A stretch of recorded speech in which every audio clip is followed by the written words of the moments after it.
Au Conseil économique et social, on s'intéresse à l'organisation des ménages comme maillon essentiel dans le processus de développement de la Côte d'Ivoire. Objectif, faire des ménages un acteur de développement. Explication, Alvar Assa.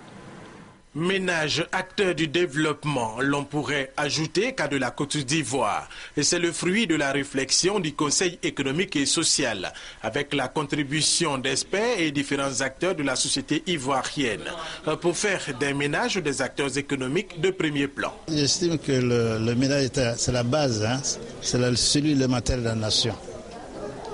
S'il y a l'équilibre, la stabilité à ce niveau-là, si les membres du ménage arrivent à manger, à se soigner, à se loger, à scolariser les enfants, à bien les éduquer, à créer de la richesse, à bien gérer ces richesses, c'est vraiment la stabilité de la nation.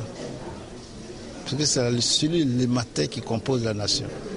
Pour le ministre de l'Industrie, Dosso Moussa, la Côte d'Ivoire est un carrefour important de son processus de développement après la crise post-électorale. Et les ménages doivent participer effectivement au développement du pays pour ne plus rester comme des agents économiques. Il nous faut absolument, je dis bien, changer de comportement pour que justement toutes les mesures qui sont initiées en direction de la population, tout particulièrement donc en direction des femmes, des jeunes, puissent porter leurs fruits.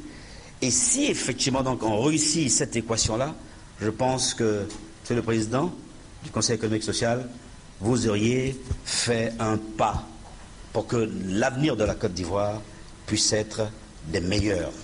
Après ces journées de réflexion, un document sera produit et mis à la disposition du gouvernement et des populations. Il prendra en compte le ménage ivoirien dans toutes ses dimensions.